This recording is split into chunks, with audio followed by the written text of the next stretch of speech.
The golden light of studio arc lamps once transformed ordinary women into goddesses, their faces 40 feet tall on silver screens across America. Indeed, Hollywood's Dream Factory manufactured more than movies. It created immortals. These luminous beings stepped from limousines in satin gowns and diamond tiaras, their every gesture studied and copied by millions. And the public worshipped at the altar of their carefully constructed personas, believing the fantasy that stretched beyond the theatre walls into elaborately staged, real lives. But the same spotlights that illuminated these queens simultaneously cast devastating shadows. The machinery of Hollywood stardom operated as both coronation and execution chamber, crowning its royalty with one hand while preparing their professional funeral with the other. Today we explore this heartbreaking paradox. The studio system's brutal efficiency in crafting cultural icons equaled only by its ruthlessness in discarding them, transforming Golden Age glamour into cautionary tales that still haunt our cultural memory decades after the studio lights dimmed. Rita Hayworth's beauty was both so dazzling and devastating that the first atomic bomb, quite literally, had her on the front of it. Indeed, in 1946, a single performance in Gilda transformed her into Hollywood's love goddess, commanding the equivalent of millions per film and the attention of princes. Yet as audiences fell in love with every toss of her auburn hair, the real woman, born Margarita Cancino, was slowly disappearing behind her own reflection. In today's episode, we'll share how her story proves that even Hollywood's brightest lights can't illuminate the darkness within, and that sometimes the most perfect images mask the most imperfect lives, as we describe. The Secret Sorrows of Rita Hayworth. In 1946, as the lights dimmed in theatres across America, audiences collectively held their breath. On screen, Rita Hayworth's Gilda performed her legendary Put the Blame on Mame number, a scene so iconic it would define Hollywood sexuality for a generation. With a mere flick of her glove and toss of her auburn hair, Hayworth commanded the attention of millions, her presence so magnetic that servicemen famously plastered her image on the atomic bomb tested at Bikini Atoll. Indeed, at the height of her fame, Rita Hayworth wasn't just a movie star, she was a phenomenon. Her image graced the covers of Time and Life magazines, her flowing red hair and luminous smile becoming the very definition of Hollywood glamour. When she married Prince Ali Khan in 1949, the prestige of royalty seemed a natural fit for the woman who had already been crowned Hollywood's reigning love goddess. The world watched in fascination as this daughter of a Spanish dancer transformed into American royalty. Her wedding to Prince Ali Khan was a spectacle of unprecedented grandeur, with thousands of admirers lining the streets of Cannes to catch a glimpse of the bride. The ceremony itself, held at Prince Ali's Château de l'Horizon, featured champagne fountains and a guest list that read like a who's who of international society. Yet behind the dazzling patina of Hollywood's most beautiful star lay a woman haunted by her past. For a while, audiences swooned over her sensual screen persona, but the real Rita Hayworth was a shy, deeply troubled soul who had never recovered from the traumas of her early years. Columbia Pictures had crafted her image with scientific precision. They changed her name from Margarita Carmen Cancino, raised her hairline through painful electrolysis, and dyed her raven hair that signature shade of auburn. Every aspect of her appearance was calculated to appeal to American audiences, transforming the young Spanish dancer into the quintessential American beauty. Her talent was undeniable. When she danced with Fred Astaire in You Were Never Lovelier, he proclaimed her his favourite partner next to Ginger Rogers. Her dramatic performances in films like Gilda and Lady from Shanghai proved she was more than just a beautiful face. At the peak of her career, Rita Hayworth commanded $250,000 per film, equivalent to over $3 million today. But even at the height of her fame, those who knew her best could see the cracks in her carefully constructed image. The hands that gracefully held a cigarette on screen often trembled off camera, steadied by increasingly frequent drinks. Her legendary beauty became a gilded cage, trapping her in a persona she never truly embraced. Little did Hollywood know that its love goddess was carrying secrets that would eventually unravel both her career and her life. In the sweltering heat of Tijuana's border nightclubs, 13-year-old Margarita Carmen Cancino twirled across makeshift stages, her father's firm grip guiding every movement. The year was 1931, and Eduardo Cancino had found a convenient loophole in child labor laws by crossing into Mexico, where his daughter could perform without legal scrutiny. To circumvent questions about her age, he introduced her as his wife, a cruel irony that masked an even darker reality. Indeed, Margarita's childhood was a masterclass in exploitation. Born on the 17th of October 1918 in Brooklyn, New York, she entered the world as the eldest child of Eduardo Cancino, a Spanish-born flamenco dancer, and Volga Hayworth, a former Ziegfeld Follies performer. Her father's dreams of continuing his family's dancing dynasty found their focus in his firstborn daughter. And by age 3, Margarita was already learning complex dance steps. The training regimen was relentless. Eduardo converted their home's basement into a dance studio, where young Margarita practiced for hours until her feet bled. Mistakes were met with physical punishment, while success merely meant more demanding routines. By age 5, she was performing on Broadway in The Greenwich Village Follies, her childhood sacrificed on the altar of her father's ambitions. Education took a distant second place to performing.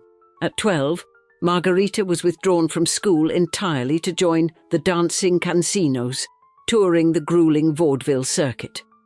Her mother, perhaps haunted by her own experiences in show business, attempted some protection by sharing her daughter's bed when home, but ultimately stood silent witness to the growing abuse.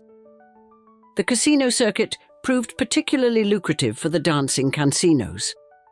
Their Spanish-themed acts drew crowds in border towns, where Eduardo dressed his young daughter in provocative costumes and bright red lipstick to appeal to the late-night gambling crowd. The performances grew increasingly suggestive, with father and daughter performing intimate dance moves that blurred appropriate boundaries. Behind the sequins and castanets lay an even more sinister reality. Those close to the family would later reveal that Eduardo's control over his daughter extended far beyond the dance floor. The sexual abuse that began during these touring years would leave psychological scars that no amount of future fame could erase. Margarita learned early to dissociate from her body, a survival mechanism that would later serve her well in Hollywood's equally exploitative star system. Yet somehow amid this darkness, Margarita's natural talent flourished. Her grace and beauty caught the attention of casino patrons and entertainment professionals alike. Even as a young teenager, she possessed that indefinable quality that drew all eyes to her when she performed. It was this spark that would eventually lead to her discovery by Hollywood, though the price of that discovery would prove to be yet another form of exploitation. In the safe distance of memory, Rita Hayworth would later observe that she had been dancing for her life since the age of 3. How prophetic those words would prove to be as the young girl who twirled through border town nightclubs began her transformation into Hollywood's legendary love goddess. In 1935, 16-year-old Margarita Cancino's life changed forever during a performance at Agua Caliente, Mexico's glamorous casino resort. Winfield Sheehan, the vice president of Fox Film Corporation, sat in the audience that night, his practiced eye noting something special in the shy teenager who moved with such natural grace. The screen test he arranged would mark the beginning of Margarita's metamorphosis into Rita Hayworth, though the transformation would prove as painful as it was profound. The initial steps into Hollywood were tentative ones. Her film debut in Dante's Inferno revealed a young woman so cripplingly shy she could barely make eye contact with her co-stars. Yet the camera loved her, capturing an ethereal quality that transcended her obvious discomfort.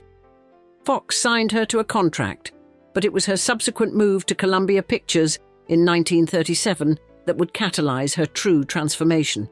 Harry Cohn, Columbia's notoriously controlling studio head, saw in Margarita raw material to be moulded into his vision of the perfect star.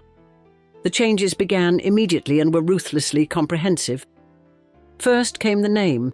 Margarita Carmen Cancino became Rita Hayworth, borrowing her mother's maiden name to distance herself from her Hispanic heritage. Her naturally black hair was dyed the vibrant auburn shade that would become her trademark. Most painful were the electrolysis treatments.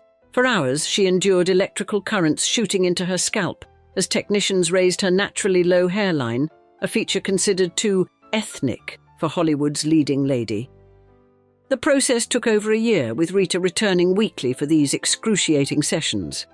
Her transformation was a literal erasure of her Latin features, crafting a new face that better fit America's beauty standards.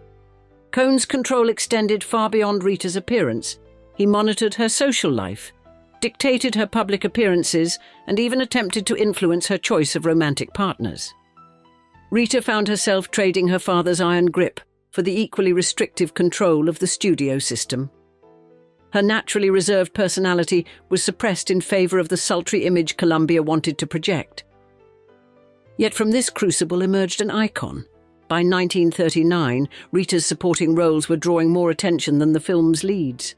Her breakthrough came in 1941's The Strawberry Blonde, where her newly crafted screen persona caught fire with audiences.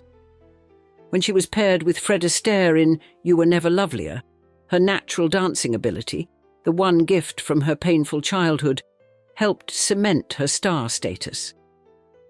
The ultimate transformation was completed with 1946's Gilda, the film that would forever define Rita Hayworth in the public imagination. That famous hair toss scene where she emerged from the bottom of the frame in a satin gown, her magnificent auburn mane flying, captured everything Columbia had worked to create: sexuality, sophistication, and an almost otherworldly beauty. But beneath the glossy surface, traces of Margarita remained. Close observers might catch glimpses of that shy teenager in Rita's quieter moments, or notice how she still avoided direct eye contact during interviews. The girl who had once been exploited in Mexican casinos had become the woman exploited on movie screens across America. Only now the exploitation came with worldwide fame and a much higher price tag. The headlines in 1949 seemed like something from a fairy tale. Hollywood's reigning love goddess was becoming real-life royalty. Rita Hayworth's marriage to Prince Ali Khan transformed her from movie star to princess, with thousands of adoring fans lining the streets of Cannes to witness this seeming culmination of the American dream. Yet this apparent peak of Rita's social ascent would prove to be the beginning of her most tumultuous decade. The romance had begun like a scene from one of her films, a chance meeting on the French Riviera, where the charming prince pursued her with legendary determination. Ali Khan's courtship included lavish parties at his Château de l'Horizon and midnight champagne flights to Paris.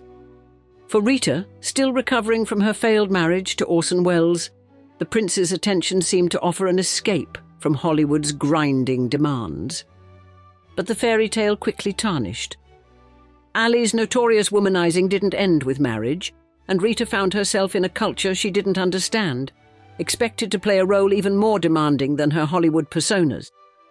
The birth of their daughter, Princess Yasmin, in December 1949, temporarily smoothed things over, but by 1951, Rita was back in Nevada, filing for divorce. The custody battle that followed was bitter and public. Religion became a central issue, with Rita fighting to prevent her daughter from being raised as a Muslim. The press, which had celebrated their wedding so enthusiastically, now dissected every painful detail of their separation. Rita's image transformed from glamorous princess to embattled mother, fighting to protect her child from what she saw as the corrupting influence of European aristocracy. Her return to Hollywood proved equally challenging. Columbia Pictures, and particularly Harry Cohn, expected her to simply resume her role as their leading sex symbol. But Rita was changed, harder, more defiant. She fought with the studio over script choices and salary, leading to suspensions and legal battles. Her drinking, which had always been a coping mechanism, became more pronounced. 2 more marriages followed in quick succession, each seeming to capitalise on her vulnerability. Singer Dick Hames, whom she married in 1953, was facing deportation and saw in Rita a potential salvation. Their 2-year marriage was marked by public fights and financial disasters. Her final marriage to film producer James Hill in 1958 proved equally toxic, with Hill reportedly exploiting her name for business deals while belittling her in public.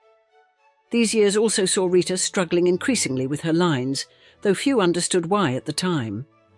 During the filming of Separate Tables, her behaviour became erratic enough to concern her co-stars. What many attributed to alcohol or difficult behaviour was actually the first manifestation of the illness that would eventually claim her mind, though this truth wouldn't be discovered for decades.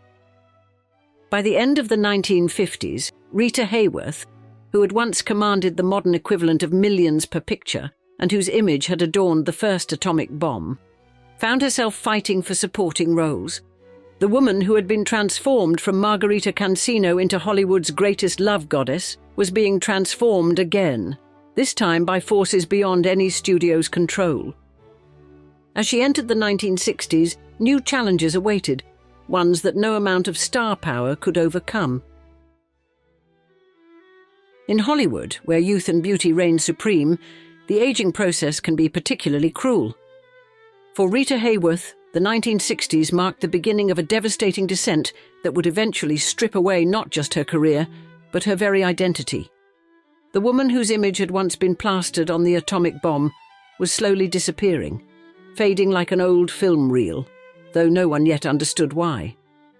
The first signs were subtle enough to be dismissed. On movie sets, Rita struggled increasingly with her lines, a development many attributed to alcohol. Her hands trembled noticeably during takes, and her trademark grace occasionally faltered. Directors who had once clamoured to work with her now whispered about her being difficult or unpredictable. Yet something far more insidious than age or alcohol was beginning to take hold. By 1972, after completing her final film, The Wrath of God, Rita retreated from public life. Her behaviour became increasingly erratic. She would forget appointments, lose her way in familiar places, and sometimes fail to recognise old friends. The press, ever cruel, speculated about alcoholism and mental breakdown. Few suspected that one of Hollywood's brightest stars was in the early stages of Alzheimer's disease, an illness that would remain undiagnosed for nearly a decade. The diagnosis, when it finally came in 1980, was both a relief and a tragedy. Princess Yasmin, Rita's daughter with Ali Khan, became her mother's fierce advocate, finally able to put a name to the condition that had been slowly stealing her mother away. The announcement of Rita's illness helped change public perception of Alzheimer's disease, bringing unprecedented attention to a condition that was poorly understood at the time. Rita's final years were spent in the care of her daughter, far from the glamour and chaos that had defined her life. The woman who had once commanded the attention of millions now lived in quiet seclusion, her world shrinking to the confines of her Manhattan apartment. Yet even as her memories faded, her impact on popular culture remained indelible. On the 14th of May, 1987, Rita Hayworth died at age 68, having spent her last years in the grip of an illness that robbed her of everything except her dignity. Princess Yasmin ensured her mother's legacy would serve a greater purpose, becoming a leading advocate for Alzheimer's research and awareness.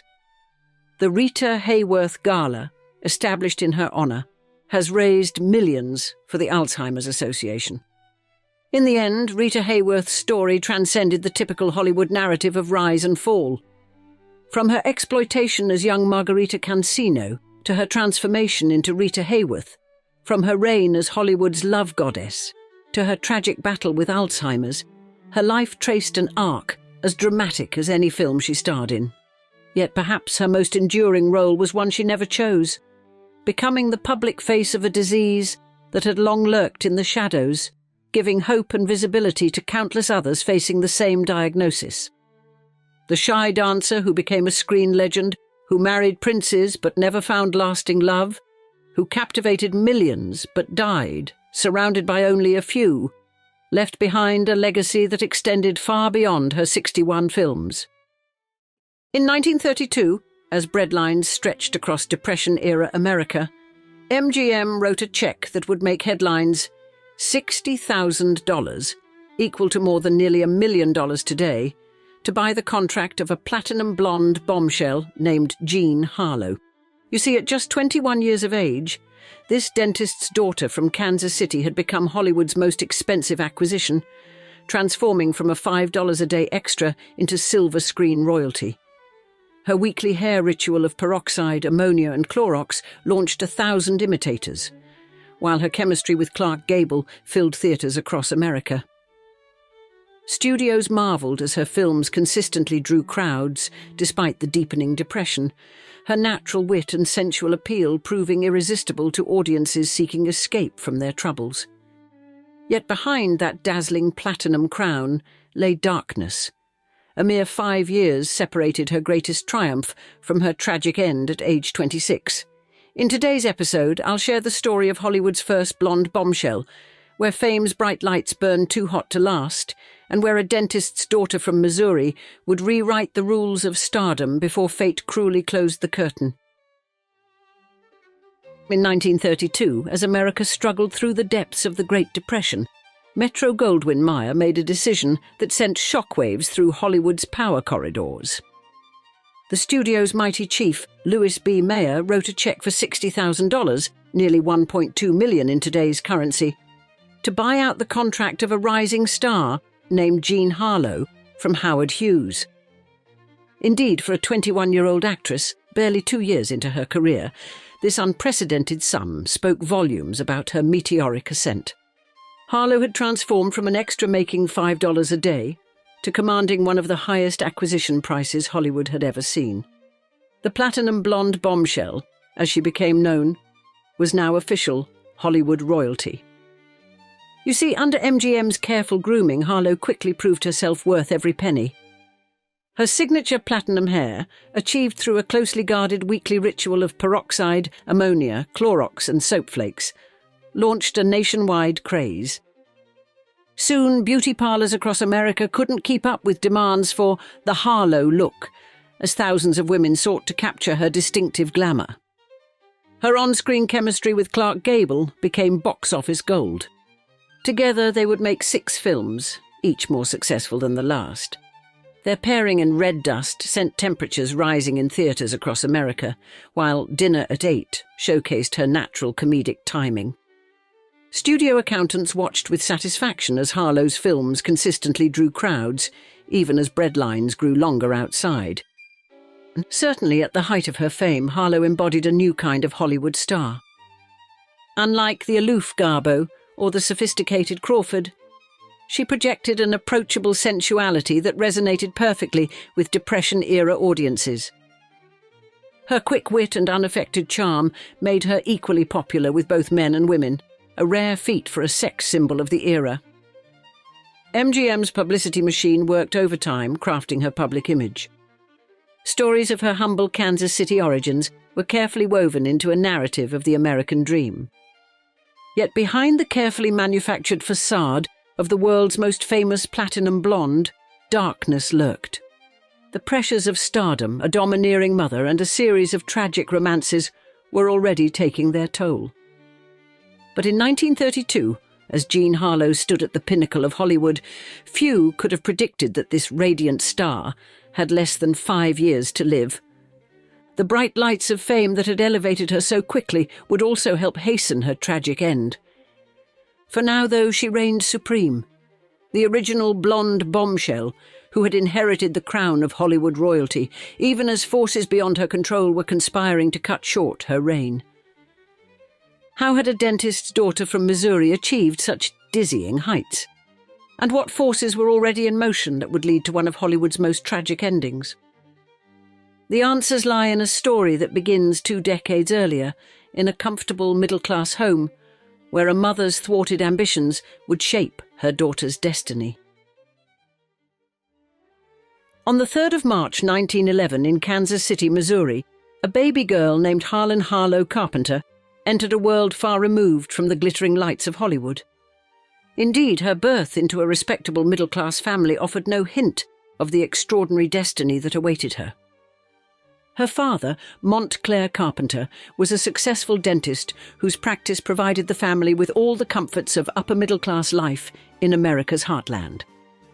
You see, young Harlin's early years unfolded in an atmosphere of relative privilege, albeit one charged with underlying tensions. Her mother, John Poe Carpenter, harboured dreams far grander than life, as a Kansas City dentist's wife could fulfill. While Montclair tended to his patients, Jean regaled her daughter with tales of glamour and fame, planting seeds of Hollywood ambition that would later bloom in unexpected ways. The Carpenter household, despite its outward appearance of propriety, was a crucible of conflicting desires. Jean's frustrations with her conventional life manifested in frequent arguments with her husband, their marriage buckling under the weight of her unrealized dreams. Young Harlian found herself caught between these warring forces, seeking refuge in the exclusive private schools where she was educated alongside Kansas City's elite. Certainly the defining moment of Harlian's youth came in 1923, when her mother made a decision that would alter both their destinies forever. Jean, finally breaking free from what she viewed as the suffocating confines of Midwest respectability, abruptly left her husband. She took 12-year-old Harlin with her to Hollywood, determined to find the excitement and glamour that had eluded her in Kansas City. The transition from Missouri to California marked Harlin's first brush with the world that would eventually claim her. Enrolled in the Hollywood School for Girls, she suddenly found herself rubbing shoulders with the children of film industry elite.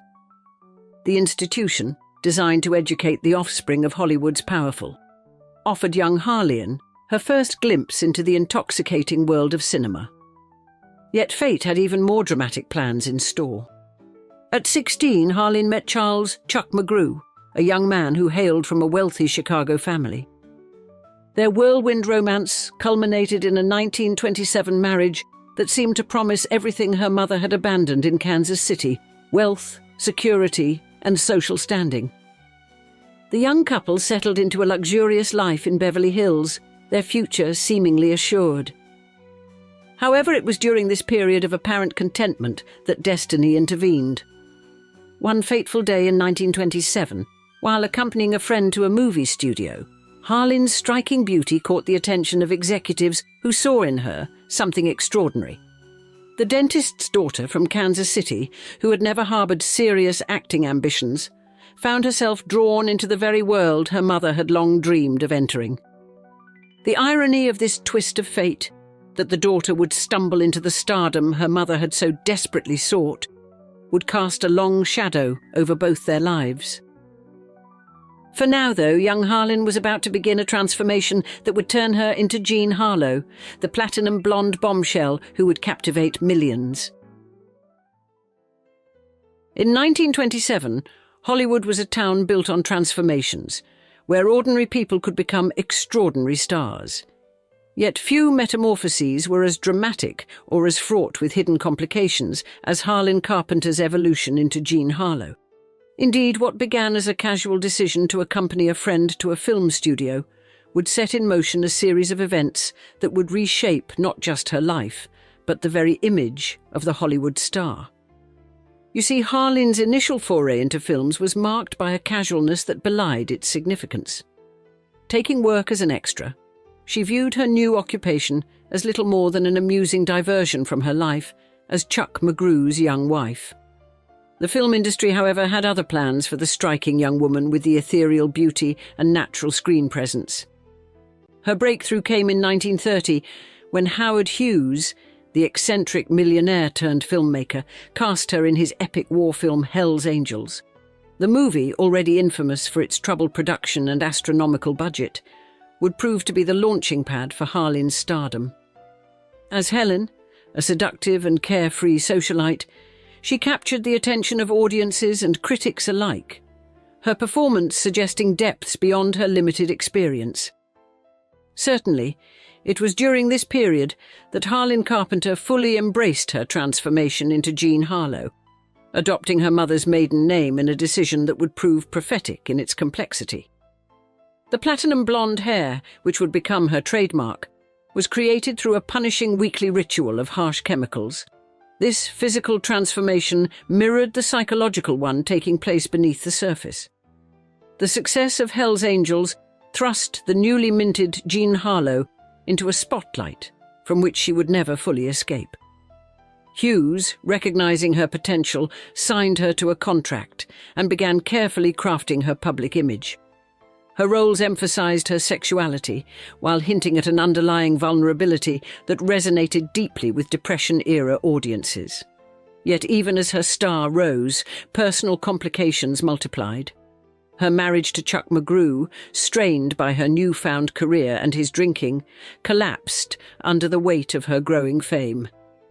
Her mother, Jean Bello, having remarried, reasserted herself in her daughter's life with an intensity that would prove both supportive and suffocating. The young star found herself navigating not just the treacherous waters of Hollywood, but also the complex dynamics of a mother-daughter relationship, now complicated by shared professional interests.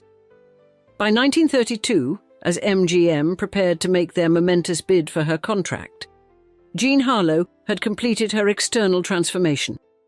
Gone was the dentist's daughter from Kansas City. In her place stood Hollywood's original blonde bombshell.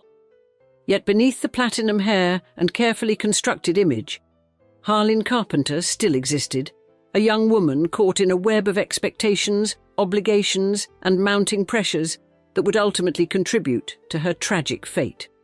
The stage was now set for her greatest triumphs and deepest tragedies. MGM, the most powerful studio in Hollywood, was about to make her a star of unprecedented magnitude. But at what cost would this final transformation come? In 1932, as Jean Harlow signed her name to MGM's golden contract, she seemed to have achieved everything Hollywood promised. Indeed, her pairing with Clark Gable created an on-screen chemistry that proved irresistible to Depression-era audiences. Together they made 6 films, each one cementing Harlow's status as MGM's most valuable new asset. Yet behind the cameras, Harlow's personal life was unraveling with tragic speed. Her marriage to MGM executive Paul Byrne in July 1932 seemed to offer both professional advantage and personal happiness. But 2 months later, Byrne was found dead in their Benedict Canyon home, the apparent suicide that threatened to derail her carefully constructed career. The scandal sent shockwaves through Hollywood, leaving the young star devastated and the studios scrambling to protect their investment. Certainly, MGM's publicity machine worked overtime to shield their star from the fallout. Louis B. Mayer himself took charge of the situation, ensuring that the press treated the tragedy with unusual discretion. Harlow, displaying remarkable resilience, returned to work almost immediately. Her professionalism in the face of personal tragedy only endeared her more to colleagues and fans alike. You see, Harlow sought solace in her work, delivering some of her finest performances in the aftermath of Byrne's death. Films like Red Dust and Dinner at 8 showcased not just her famous platinum beauty, but her natural gift for comedy. Her ability to project both sensuality and vulnerability made her uniquely relatable to audiences of both sexes, a rare achievement for a sex symbol of the era. A brief marriage to cinematographer Harold Rosson in 1933 lasted only 8 months, marking her 3rd failed attempt at finding personal happiness. Yet professionally, she continued to soar. Her relationship with William Powell, beginning in 1934, seemed to finally promise the stability she craved. Powell, a sophisticated leading man, 13 years her senior, offered both emotional support and professional guidance. But fate had other plans. By early 1937, while filming Saratoga with Clark Gable, Harlow began experiencing serious health issues. The platinum blonde process that had become her trademark was taking its toll, with the harsh chemicals causing severe health complications. Yet she kept working, refusing to acknowledge the severity of her condition. On the 2nd of June 1937, after several days of shooting Saratoga, Harlow collapsed on set. Her condition, initially dismissed as flu, rapidly deteriorated. The kidney failure that would claim her life just days later had gone undiagnosed until it was too late. On the 7th of June 1937, at the tender age of 26, Jean Harlow drew her final breath at Good Samaritan Hospital in Los Angeles. Indeed, her death from kidney failure sent shockwaves through Hollywood and left the nation in mourning.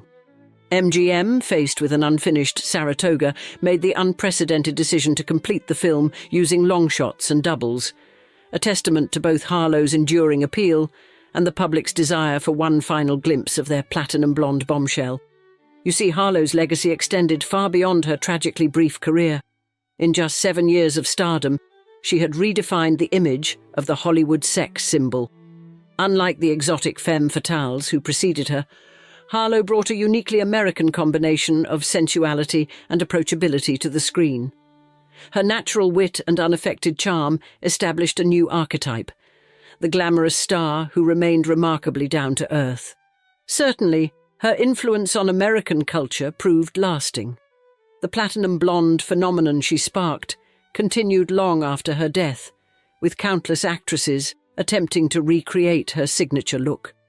Yet none could quite capture the unique magic that Harlow brought to the screen, that rare combination of sexual allure and comedic talent that made her equally popular with both male and female audiences.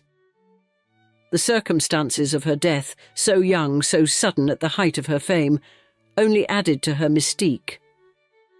Hollywood had lost stars before, but Harlow's passing marked something different.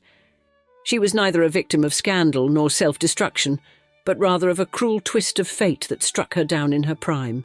The image of William Powell keeping vigil at her bedside until the end added a final tragic romance to her story.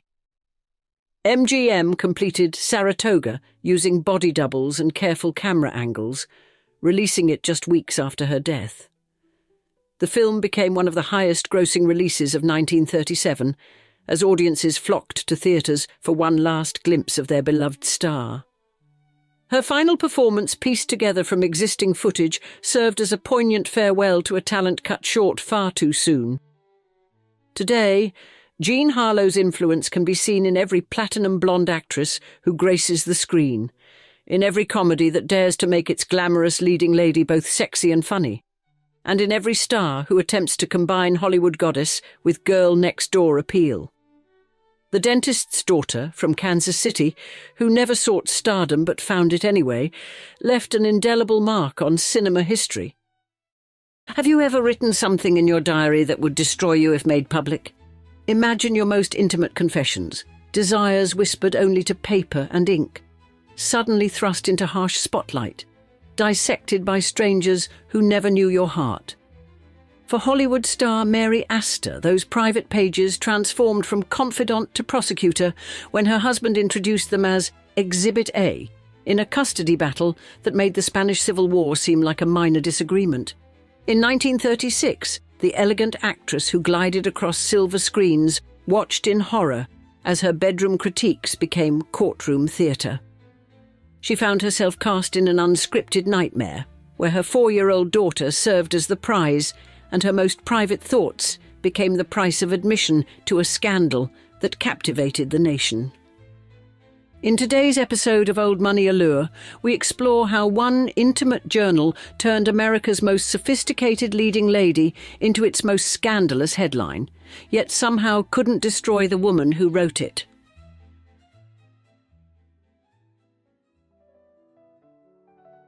A brown leather diary sat innocently on a courtroom table in 1936, its pages about to detonate a scandal so explosive it would knock Hitler off America's front pages and reduce Hollywood's most sophisticated leading lady to a woman defined by her bedroom confessions.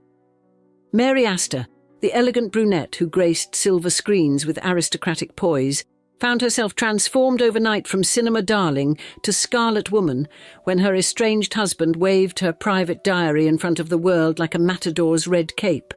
Born Lucille Vasconcelos Langhanke, a name about as marquee-friendly as a sneeze, Astor had been manufactured by the Hollywood machine, shedding her immigrant-sounding moniker faster than a snake sheds last season's skin. The ambitious teenager discovered on a Manhattan sidewalk had climbed steadily up the Hollywood ladder, transitioning from silent films to talkies with the same effortless grace she'd later need to survive public disgrace. Behind her carefully crafted image, the cultured sophisticate with perfect diction beat the heart of a woman whose passions ran considerably hotter than her cool screen persona suggested. A combustible reality her personal diary captured in details that threatened to singe its pages. The Purple Diary, which wasn't purple at all but gained its colourful nickname from scandal-hungry journalists, contained the kind of pillow-talk confessions that proper women of the era weren't supposed to think, let alone write down in pulsating prose for posterity and furious ex-husbands to discover. Its most explosive entries detailed Astor's torrid affair with celebrated playwright George S. Kaufman, whose razor-sharp wit apparently wasn't his only gift. Astor's diary reportedly documented his bedroom talents with the same attention to detail that made his Broadway comedies sparkle.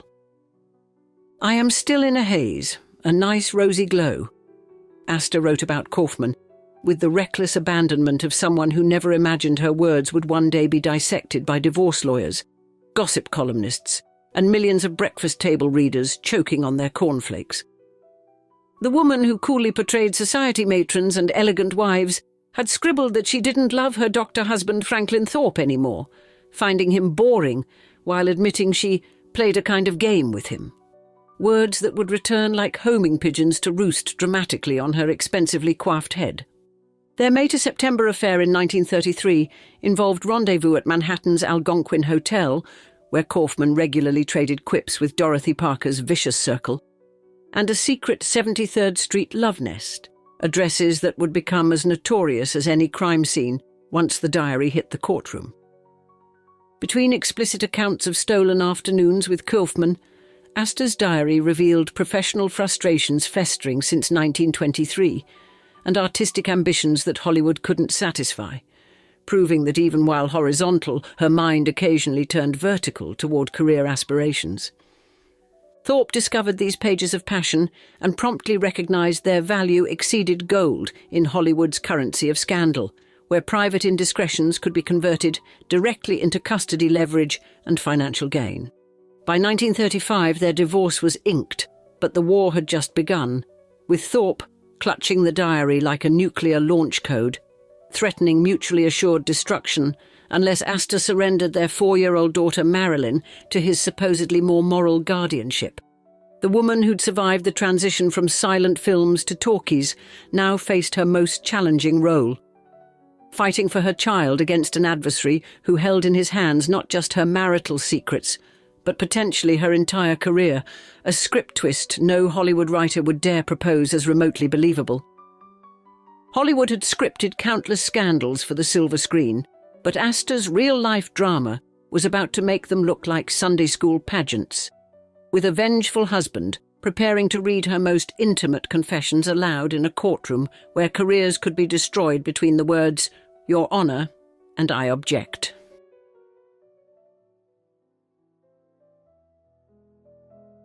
In February 1936, Dr. Franklin Thorpe marched into court with the righteous indignation unique to hypocrites, citing extreme cruelty while deliberately neglecting to mention his own extracurricular activities that contributed mightily to their marital collapse. Thorpe, whose medical ethics apparently included performing illegal abortions but drew the line at forgiving adultery, brandished Astor's diary like a smoking gun, demanding custody of their daughter Marilyn, half of Astor's house, and control of her finances with the subtle negotiation skills of a cartoon villain. His blackmail strategy initially worked beautifully when Astor, bedridden with influenza and hallucinating with fever, signed away custody rights after Thorpe's relentless bedside threats to destroy her career and the career of all her friends, proving that timing, whether in comedy or custody battles, is absolutely everything. For 6 nauseating months, Astor watched her daughter shuttle between households according to their agreement, the child becoming a pawn in a game where Thorpe held all the queens, kings, and embarrassing diary entries.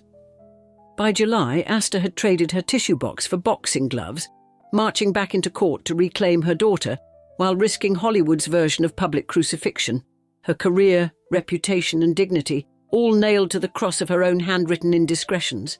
Her maternal instincts exploded into action after reports surfaced that Thorpe, the sanctimonious guardian of morality, had allegedly shaken little Marilyn until her teeth chattered like castanets, bitten her lips, spanked her brutally, and decorated her skin with bruises that would have had any other father answering uncomfortable questions from police rather than preening before judges.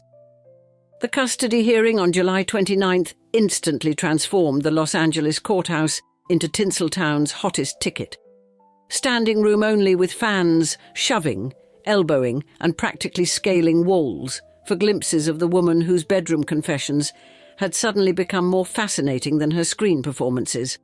Enterprising vendors worked the courthouse perimeter like a baseball stadium, hawking hot dogs, ice cream, and probably unofficial Mary Astor scandal scorecards for spectators following America's new favourite sport, watching a movie star's private life disintegrate in public.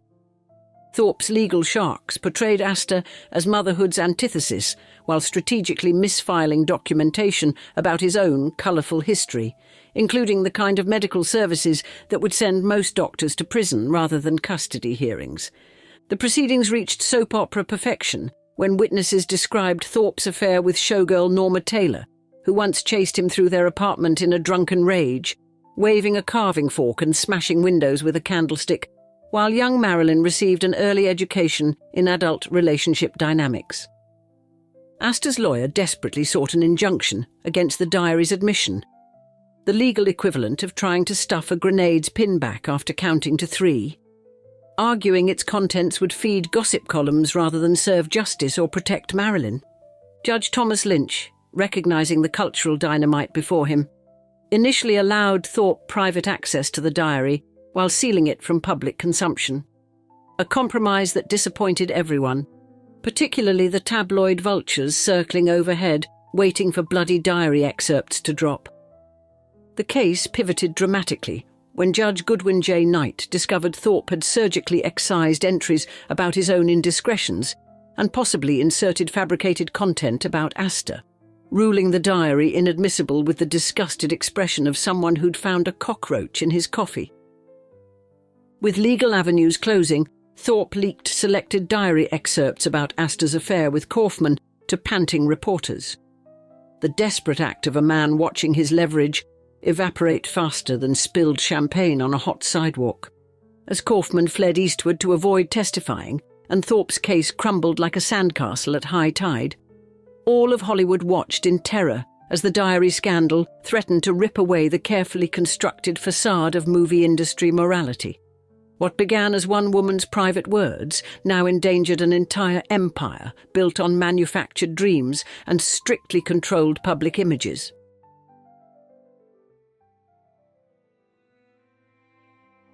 Mary Astor's custody battle erupted across front pages with such force that Hitler, Mussolini, and the Spanish Civil War were demoted to page 8, proving yet again that Americans will always choose bedroom drama over battlefield carnage when given the choice. The courtroom became standing-room-only theatre, with the judge scheduling night sessions to accommodate Astor's Dodsworth filming, creating the surreal spectacle of an actress performing emotional scenes by day while fighting for her actual life and child by night.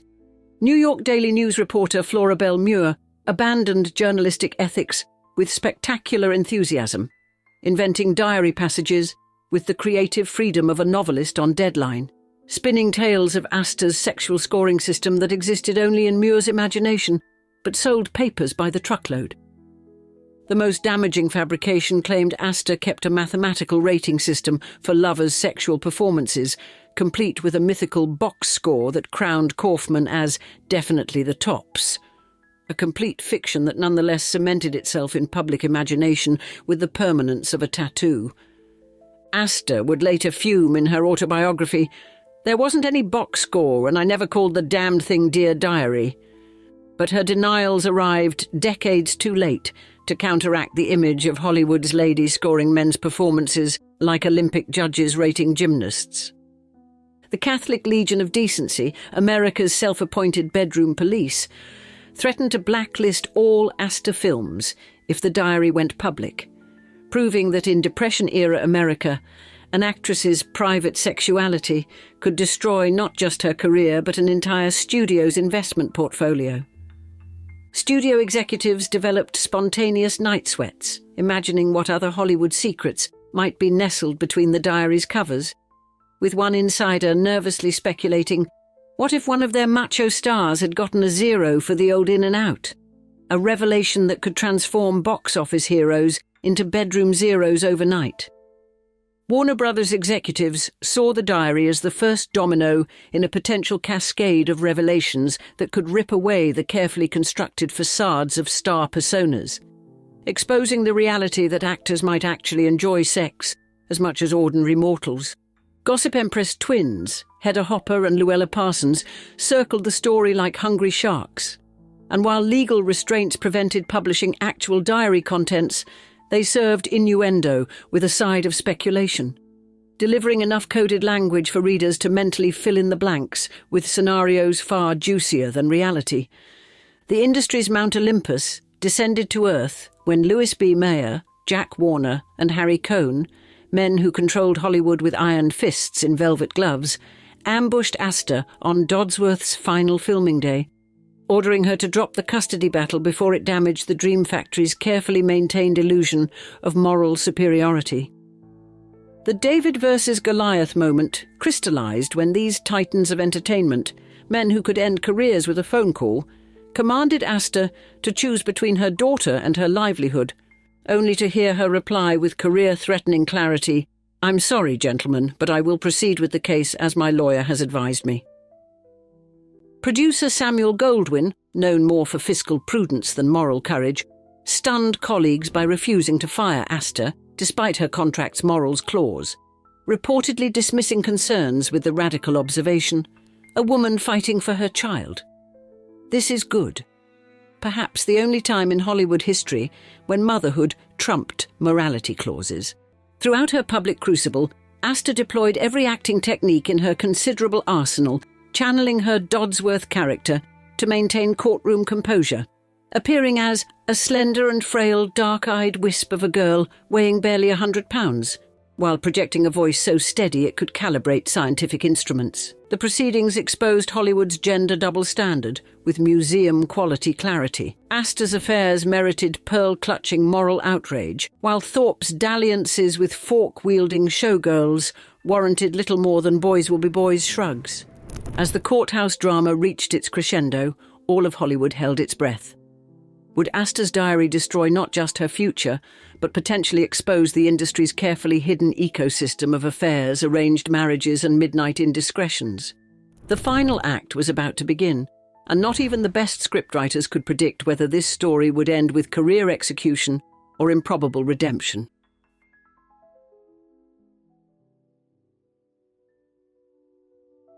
On August 13, 1936, after weeks of testimony that left even veteran courthouse reporters blushing, a settlement materialized like an unexpected plot twist. Mary would have custody of Marilyn for 9 months yearly while Thorpe received summer visitation, a maternal victory that shocked everyone except Astor's attorney. The judge ordered the infamous diaries entombed in a bank vault until Marilyn turned 21, ensuring the most explosive bedside reading, since Lady Chatterley would remain locked away from a rabidly curious public who would have paid movie ticket prices just to read a single page. In 1952, in a ceremony combining legal procedure with ritual exorcism, the diary was ceremonially burned page by page before a judge.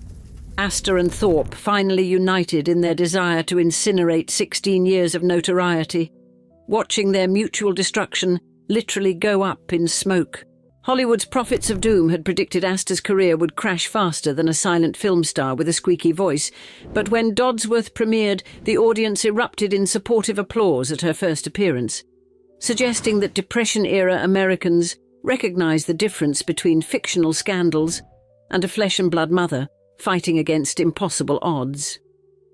As one astounded industry insider observed, Mary Astor was not only able to raise her baby, but her movie career was now bigger than ever, proving that in the unpredictable chemistry of celebrity, scandal sometimes transformed into box office aphrodisiac rather than career poison.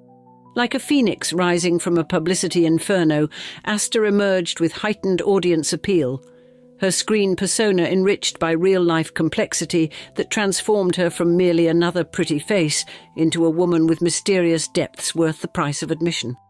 Her portrayal of duplicitous Bridget O'Shaughnessy in The Maltese Falcon, 1941, opposite Humphrey Bogart, became cinematic poetry, a performance where her real-life experience with secrets, lies and moral ambiguity created an authenticity no acting class could teach.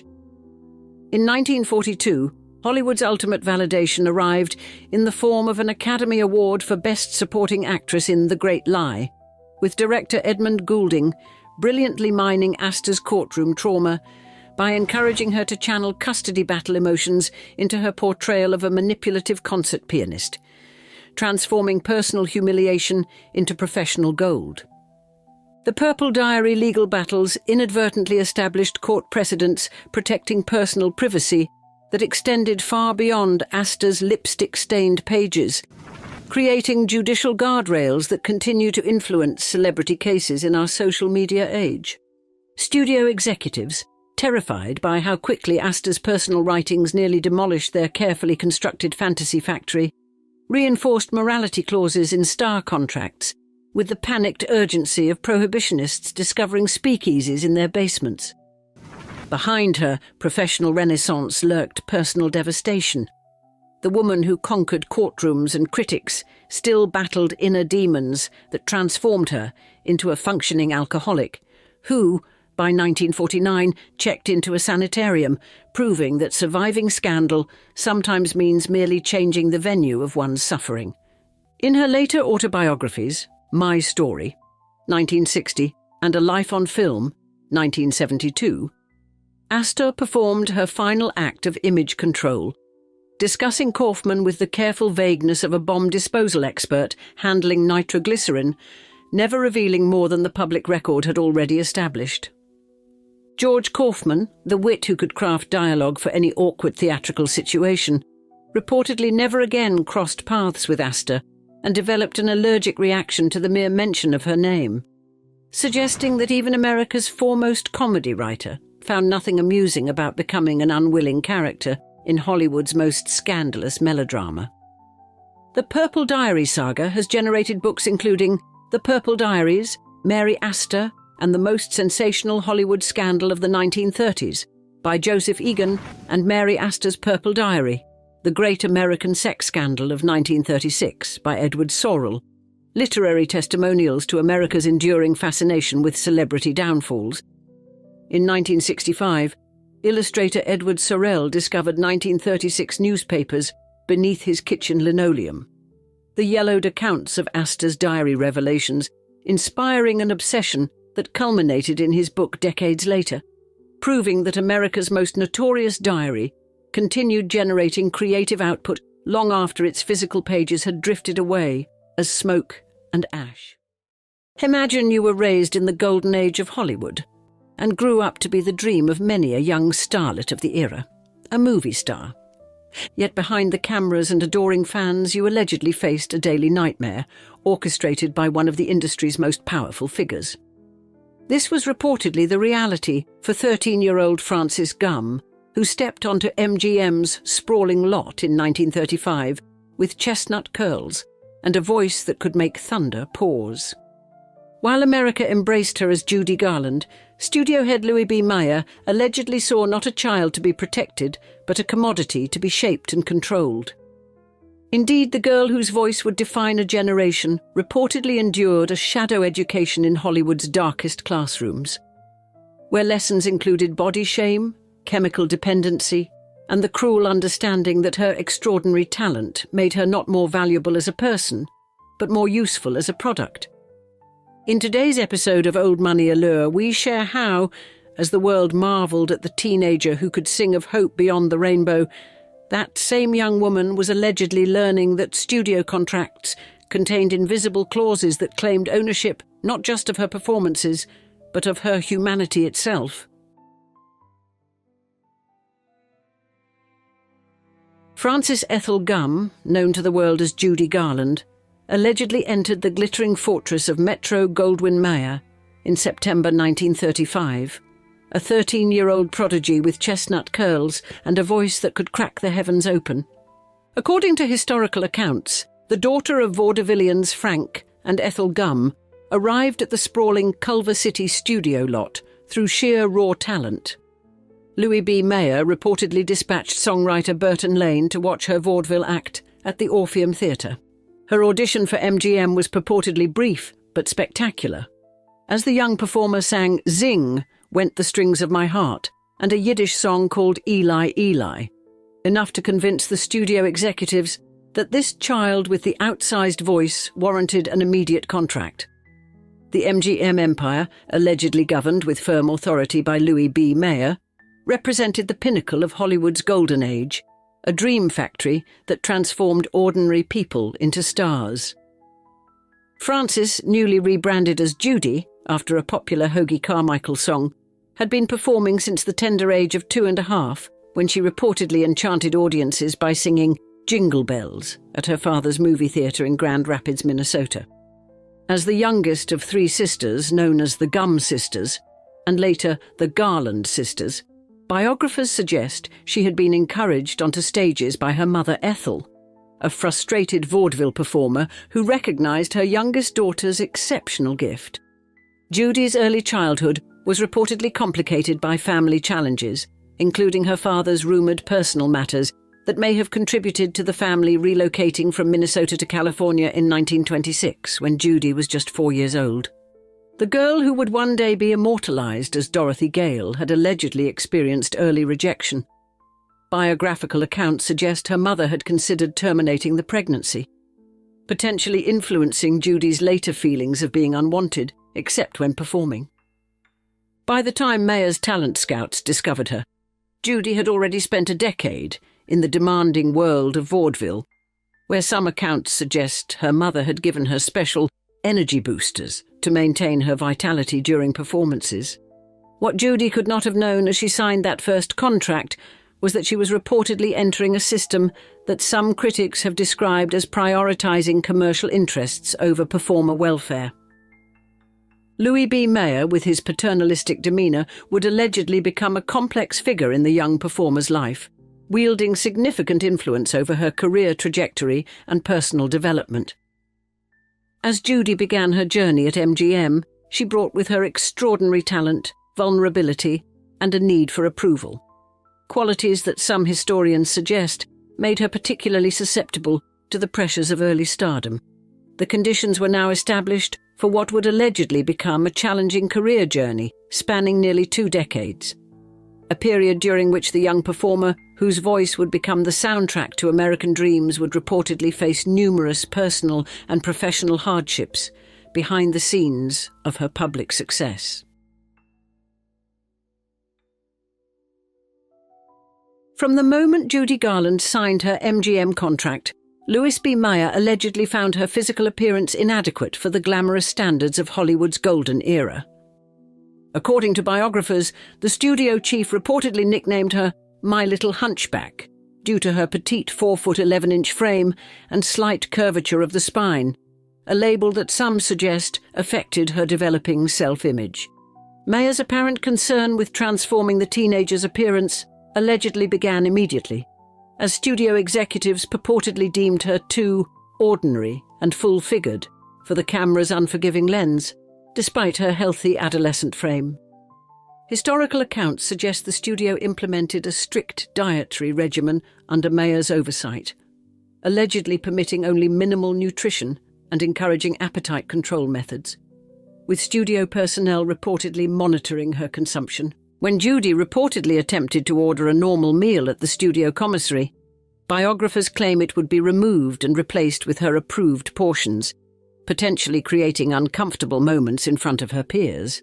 This restrictive eating plan supposedly proved insufficient for the studio's standards, so Judy was allegedly introduced to special energy supplements that curbed hunger while maintaining stamina through demanding 14-hour workdays. To counter the sleeplessness these energy boosters reportedly caused, the studio doctors purportedly prescribed calming sleep aids, potentially creating a concerning cycle of chemical dependency in the young performer. Studio personnel would reportedly prepare the exhausted teenager each morning, handling her grooming and delivering her to the set by 6, in arrangements that some critics suggest may have sidestepped standard labour protections for minors. As she filmed her iconic role in The Wizard of Oz at age 16, Judy was allegedly already experiencing negative effects from these studio-sanctioned wellness methods, potentially establishing patterns that would follow her throughout adulthood. Despite becoming the star of MGM's Technicolor masterpiece, Judy was reportedly told she wasn't ideal for the role, with biographers suggesting Mayer initially attempted to borrow Shirley Temple from another studio before accepting Garland's casting. The studio allegedly fitted her with special garments to modify her appearance for the role, and her blue gingham dress was reportedly chosen to de-emphasize her developing figure. Wardrobe decisions that some suggest reflected broader control over her image. Beyond dietary management, MGM allegedly encouraged various cosmetic enhancements to Judy's appearance, modifications that some critics suggest communicated to the young performer that her natural appearance required improvement. The teenage girl who had wanted to sing was reportedly being transformed according to the studio's vision, with some biographers suggesting her physical well-being was secondary to creating a marketable image. As the chemical regimen purportedly continued and hunger allegedly persisted, Judy's relationship with body image reportedly became complicated, potentially contributing to health challenges in her adult years. MGM's demanding expectations allegedly transformed what might have been Judy's youthful development into a period of physical hardship and chemical coping mechanisms. While millions adored the girl next door, whose public image reportedly masked private struggles that some historians suggest originated in the studio's controversial management practices.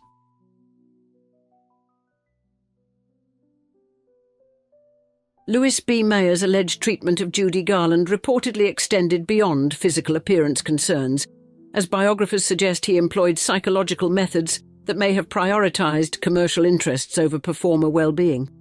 The studio chief allegedly positioned himself as a father figure to the teenager, whose own father was reportedly often traveling and sadly passed away when Judy was just 13, potentially creating a complex dynamic where her professional superior also represented a source of approval. According to accounts from historians, Mayer may have employed a management style that alternated between praising Judy's talent and criticizing her appearance and comportment, potentially creating emotional uncertainty in the young performer. The psychological challenges were reportedly compounded by limited social development opportunities, as Judy allegedly received education primarily on the studio lot instead of attending regular school, potentially restricting her peer relationships and typical teenage experiences. As her fame grew, particularly after The Wizard of Oz elevated her to international recognition, some accounts suggest studio oversight intensified, with reports that the young star was led to believe her career success depended on compliance with studio directives. When MGM reportedly faced budget constraints, some historians suggest it was performers like Judy who experienced intensified production demands, creating a potentially stressful working environment during her formative years. Studio executives allegedly reminded Judy about image considerations compared to contemporaries like Lana Turner and Elizabeth Taylor, potentially affecting her self-perception during these crucial developmental years. Her working environment was reportedly demanding, with multiple takes and long hours that might have created significant fatigue for a teenager, even with the enthusiasm she brought to her performances. Studio representatives allegedly maintained oversight of her public appearances and relationships, a practice some critics suggest ensured her public image remained aligned with MGM's commercial interests. According to some biographical accounts, Mayer would allegedly present Judy during studio meetings in ways that reinforced his authority, with some suggesting these interactions contained uncomfortable elements beneath their professional appearance. Years in this environment reportedly coincided with Judy developing emotional challenges, including sleep difficulties, confidence issues, and feelings of inadequacy, difficulties that some suggest persisted despite her professional success. By her late teens, Judy's emotional well-being had reportedly declined, with accounts suggesting she experienced anxiety and low moods, yet the studio's approach allegedly focused on chemical aids rather than addressing potential environmental factors. The glamorous premieres, publicity tours and radio appearances that comprised Judy's public image reportedly concealed private struggles. As some biographers suggest, the young star increasingly relied on prescribed remedies to manage emotional distress. MGM's publicity department allegedly worked to maintain Judy's wholesome public persona, while behind the scenes, some accounts suggest she was struggling with the significant demands of her professional environment. While audiences worldwide embraced the vibrant, talented performer on screen, biographers suggest the real Judy was potentially losing connection with her authentic self, beginning patterns that would reportedly continue long after leaving the studio system, that some critics argue prioritized her commercial value over her personal development. Behind the carefully crafted public image of Louis B. Mayer as a champion of wholesome entertainment, biographers have alleged concerning professional conduct with young women under his authority, with Judy Garland purportedly experiencing uncomfortable interactions. According to an unfinished memoir attributed to Garland, discovered decades later by biographer Gerald Clark, Mayer allegedly began making inappropriate gestures toward her when she was approximately 16 years old, around the time of The Wizard of Oz. The studio head's reported interactions allegedly involved seating the teenage Judy on his lap during meetings, where he would supposedly place his hands in inappropriate locations, claiming he was teaching her to sing from the heart. These meetings allegedly occurred in Mayer's office, a space where the young performer may have felt obligated to tolerate these reported interactions to maintain her professional standing at MGM. When Judy allegedly tried to address these reported behaviors, biographers suggest Mayer responded emotionally, potentially using her need for approval against her natural instincts for personal boundaries. The reported uncomfortable interactions allegedly extended beyond Mayer himself, as Judy was supposedly approached in inappropriate ways by multiple MGM executives between the ages of 16 and 20, according to biographical accounts. In one alleged incident recounted in her attributed memoir materials, an unnamed studio executive supposedly made unwelcome advances toward Judy, and when she refused, reportedly responded with professional threats. The alleged inappropriate behaviors Judy reportedly experienced at MGM may have existed within a broader industry culture that some historians have characterized as disregarding appropriate professional boundaries with young female performers. Mayer's alleged conduct toward Judy reportedly occurred while simultaneously promoting her public image as wholesome and innocent, potentially creating a disconnect between her marketed persona and reported private experiences.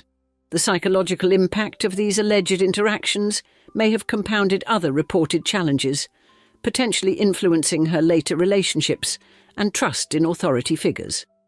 Despite these alleged experiences, Judy reportedly maintained professional conduct toward studio executives, attending functions and publicity events as expected of a studio's leading performer. During her years at MGM, the entertainment industry allegedly lacked robust protections for young performers, with parents and guardians reportedly prioritizing career advancement over potential welfare concerns. The alleged uncomfortable interactions during her formative years potentially contributed to reported relationship difficulties that followed her through 5 marriages and various personal challenges. What makes these alleged situations particularly concerning is that they reportedly began when Judy was still legally a minor and occurred within a significant professional power imbalance. These alleged experiences remained largely undiscussed during Judy's lifetime, only emerging decades later through biographical research, revealing another dimension to the reported challenges faced by the beloved performer during her tragically shortened life. The challenges Judy Garland allegedly experienced at MGM reportedly continued to influence her life long after she departed the studio in 1950, with biographers suggesting these early experiences cast a shadow over her remaining 19 years. By the time MGM reportedly terminated her contract after 15 years, Judy was only 28 years old, yet allegedly showed signs of significant stress, reportedly dependent on prescribed remedies initially encouraged by the studio, emotionally exhausted and physically depleted by years of restrictive regimens. Her post-MGM career demonstrated remarkable artistic achievements, particularly her critically acclaimed performance in A Star is Born in 1954, but these triumphs were reportedly overshadowed by professional reliability concerns that biographers suggest stemmed from coping mechanisms developed during her studio years. The dependency issues that reportedly contributed to her passing at 47 allegedly originated during her MGM tenure, when certain substances were purportedly administered as part of her studio regimen, potentially establishing patterns that proved difficult to overcome despite reported rehabilitation efforts. Her relationship patterns, 5 marriages that ended in divorce, and apparent attraction to controlling personalities may reflect relationship templates established during her formative professional years, according to some psychological analyses. The public perception of Judy reportedly shifted over time, with the entertainment press showing limited understanding of how her professional challenges might have stemmed from institutional practices rather than personal shortcomings. Her attempts to rebuild her career were reportedly complicated by the very challenges biographers link to her studio experiences, creating what some describe as a difficult cycle where early professional experiences influenced later opportunities. While Louis B. Mayer reportedly maintained his industry standing until his passing in 1957, biographers note that Judy struggled on multiple fronts, highlighting industry dynamics that some critics suggest rewarded certain behaviours while overlooking performer welfare. Perhaps most remarkable in Judy's legacy is how her extraordinary talent reportedly persisted despite numerous obstacles, her voice maintaining its emotional power, and her performances their authentic connection despite her personal struggles. The same voice that allegedly first impressed Mayer in 1935 continued moving audiences decades later, most notably in her celebrated 1961 Carnegie Hall concert, demonstrating artistic resilience alongside reported personal challenges. Judy's historical significance extends beyond her artistic contributions, as her story represents what some consider an important case study in entertainment industry practices, raising questions about professional standards that remain relevant today. Her legacy endures notably in her status as a cultural icon for LGBTQ+ communities, with many drawn to her reported resilience in the face of societal expectations, creating a connection that transcended her lifetime. The phrase "friend of Dorothy," used as coded language in less inclusive times, linked Judy's famous role to communities that recognized in her reported struggles parallels to their own experiences of marginalization. Judy's daughter Liza Minnelli carried forward her mother's artistic legacy while reportedly experiencing her own personal challenges, suggesting to some observers how early experiences may influence subsequent generations. Decades after both Judy and Louis B. Mayer have passed, important questions remain about industry practices toward young performers, prompting ongoing examination of how the entertainment world balances commercial interests with appropriate support for the vulnerable talents whose gifts captivate global audiences. Some stars burn too brightly to sustain their own light. Behind the iconic peekaboo blonde waves and luminous screen presence that captivated 1940s America lays a story of raw talent colliding with crippling mental illness. Indeed, Veronica Lake's name became synonymous with Hollywood glamour, yet she spent her final years trying to escape the very identity that made her famous. This is more than a tale of rise and fall. It's an intimate portrait of a woman who never wanted the spotlight her mother thrust her into, who fought private battles while projecting public perfection, and who ultimately chose authenticity over artifice, even at the cost of her career, as we describe the tragic downfall of Veronica Lake. In 1922, in the borough of Brooklyn, New York, a girl named Constance Frances Marie Ockelman entered a world that would both embrace and destroy her. Born into a working middle-class family, with a father who worked on oil tankers and rarely came home, young Constance carried a burden few knew about. Doctors had diagnosed her with schizophrenia in her early years. Her childhood shattered when she was 10 years old, as her father perished in a horrific Philadelphia industrial explosion. Within a year, her mother Constance had remarried a newspaper illustrator, beginning a pattern of instability that would mark the girl's early life.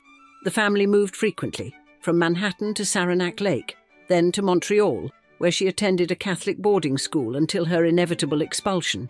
Behind the scenes, young Constance battled demons that would haunt her throughout her life.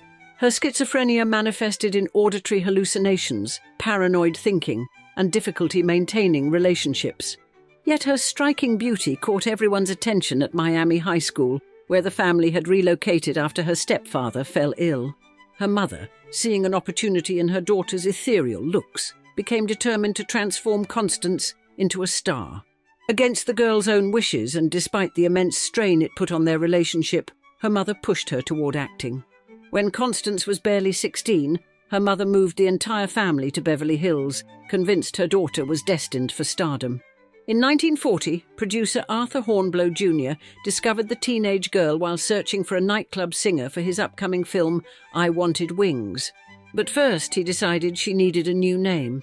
Looking into her calm, clear blue eyes, he christened her Veronica Lake.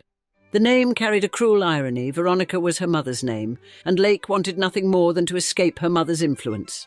When she heard her new stage name, she sat down and cried. During the filming of I Wanted Wings, fate intervened in the form of a wayward strand of hair. As Lake performed a scene playing a sympathetic drunk, her baby-fine blonde hair fell over her right eye, creating what would become known as the peekaboo effect. The accident transformed into her trademark, launching a national sensation that would be copied by women across America. Lake rocketed to stardom overnight, but success came with a price. Despite her ethereal screen presence, she struggled on set. Director Mitchell Leon found her so unreliable that he ordered her to remain on set all day, just to ensure she would be available when needed. Her behavior earned her a reputation for being difficult, though few understood the mental health challenges she faced.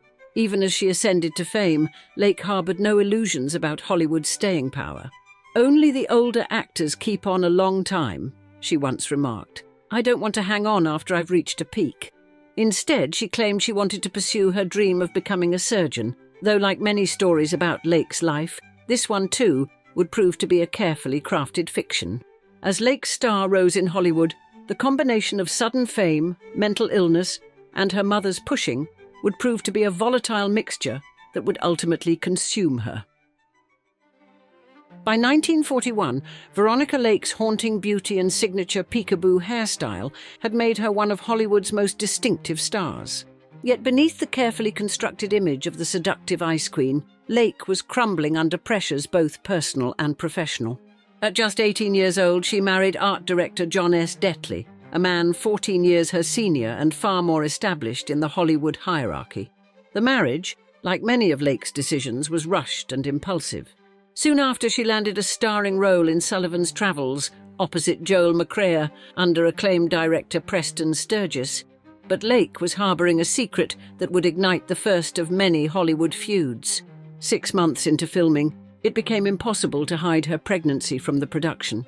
When Sturges discovered Lake's condition, his fury was so intense that crew members had to physically restrain him from confronting the young actress.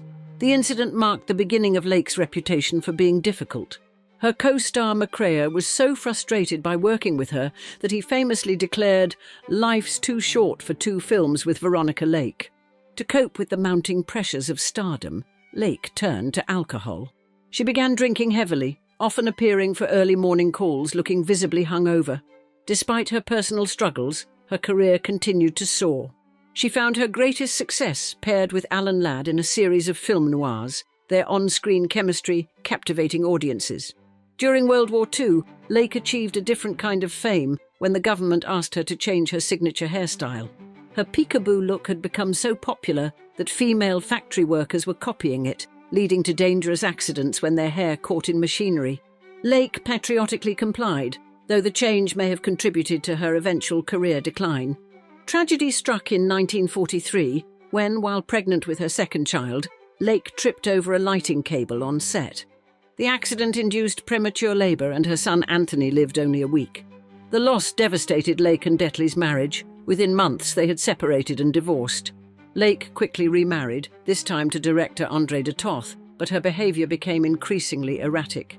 During filming of The Blue Dahlia, she earned the cruel nickname Veronica Lake from screenwriter Raymond Chandler, who sniped that the only time she's good is when she keeps her mouth shut and looks mysterious. Yet those who looked closer saw something different. Director Renée Claire observed, "She was a very gifted girl, but she didn't believe she was gifted." Lake herself was brutally honest about her perceived lack of talent, once remarking, "You could put all the talent I had into your left eye and still not suffer from impaired vision." Behind her aloof screen persona and cutting wit, Lake was wrestling with her mental illness and mounting alcoholism.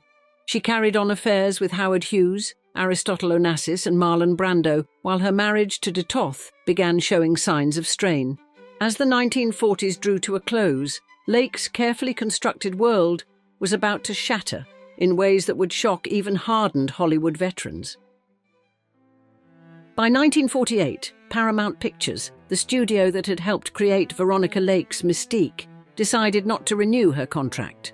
Her last few films, The Sainted Sisters and Isn't It Romantic, had failed at the box office, and her reputation for being difficult had finally outweighed her star power. Lake attempted to reinvent herself as an independent actress, taking a supporting role in Slattery's Hurricane in 1949 and appearing in a western called Stronghold in 1951.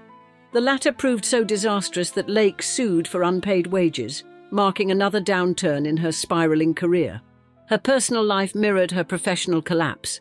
In April 1951, the Internal Revenue Service seized the home she shared with André de Toth for unpaid taxes. The couple, facing mounting debts, filed for bankruptcy that same year. Lake, on the verge of a nervous breakdown, made a dramatic decision. She abandoned her husband and children, using her pilot's license to fly solo from Los Angeles to New York. "They said, 'She'll be back in a couple of months,'" Lake later recalled. "Well, I never returned. Enough was enough already. Did I want to be one of the walking dead or a real person?"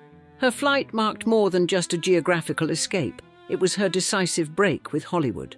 In New York, Lake's descent continued. She drifted between cheap hotels, her once legendary beauty dimmed by years of alcohol abuse. Police arrested her multiple times for public drunkenness and disorderly conduct. The woman who had once commanded $4,500 a week at her peak was now barely surviving. The final blow to her public image came in 1962 when a New York Post reporter discovered the former star working as a waitress at the Martha Washington Hotel's cocktail lounge. Using the name Connie de Toth, Lake served drinks to patrons who barely recognized the woman who had once been one of Hollywood's most distinctive faces. When the story broke, Lake's fans, moved by what they perceived as her destitution, began sending her money. But Lake's pride remained intact. She returned every check, insisting she wasn't broke. "I was paying $190 a month rent then," she later said, "and that's a long way from being broke." The publicity from the story led to some television and stage work, including an off-Broadway revival of Best Foot Forward in 1963. Lake even travelled to England, where she won acclaim playing Blanche Dubois in a streetcar named Desire. But these successes proved fleeting. As she aged, Lake became increasingly paranoid, telling friends she believed the FBI was tapping her phone. Her relationships with her children had deteriorated to the point where she rarely saw them. "I am not going to hang on to my blood," she declared, "nor am I going to allow them to hang on to me. I know what was done to me by my mother, and I'm not going to do that." The girl who had once embodied Hollywood glamour was now its cautionary tale. But Lake's final act would prove even more heartbreaking. In 1969, Lake attempted to reclaim control of her narrative with the publication of her autobiography, Veronica, the Autobiography of Veronica Lake.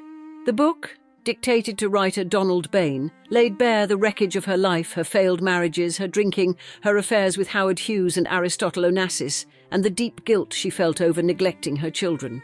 While promoting the book in England, Lake experienced an unexpected renaissance. With her share of the autobiography's proceeds, she made one final bid at filmmaking, co-producing, and starring in a low-budget horror movie called Flesh Feast. But years of heavy drinking had taken their toll. Those who met Lake during her later years barely recognized the woman who had once been Hollywood's ice-blonde siren. Her features, once so striking they had inspired the creation of the animated character Jessica Rabbit, had been ravaged by alcohol and hard living. Speaking about her time as a waitress, Lake had expressed a simple contentment that had eluded her in Hollywood. "I like people. I enjoy talking to them," she said, explaining her choice of profession. This statement carried a poignant irony. The woman who had once been too famous to connect with others now found solace in everyday interactions. Lake's distrust extended even to her own children. Her refusal to maintain relationships with them stemmed directly from her own traumatic experiences. In June 1973, while travelling through Vermont promoting her autobiography, Lake began experiencing severe stomach pains. A local doctor's examination revealed the devastating truth. She had cirrhosis of the liver, the result of her decades-long battle with alcoholism. On June 26th, she checked into the University of Vermont Medical Center in Burlington. Even in her final days, Lake maintained traces of her star persona, signing autographs for nurses and displaying an unexpected optimism. Yet her isolation was complete. None of her 4 former husbands would attend her funeral, and her once glamorous life had been reduced to a hospital room in Vermont. Lake died on July 7, 1973, of acute hepatitis and acute kidney injury. She was just 50 years old. Her son Michael had to borrow money just to claim her body. When he asked her second husband, André de Toth, for help with cremation costs, de Toth refused. Her ashes remained at the funeral home for 2 years until a friend who had served as her ghostwriter paid the $200 fee to claim them. Following Lake's wishes, they were finally scattered off the coast of the Virgin Islands. Though in a strange coda to her story, some of her ashes were reportedly discovered in a New York antique store in 2004. The woman who had once commanded the attention of millions now couldn't even afford her own final arrangements. Lake's career spanned just 3 decades, from 1939 to 1970, but her influence on Hollywood glamour persisted long after her departure from the screen. Her signature look inspired countless imitators, from television actors to fashion models, though none could quite capture her unique combination of mystery and vulnerability.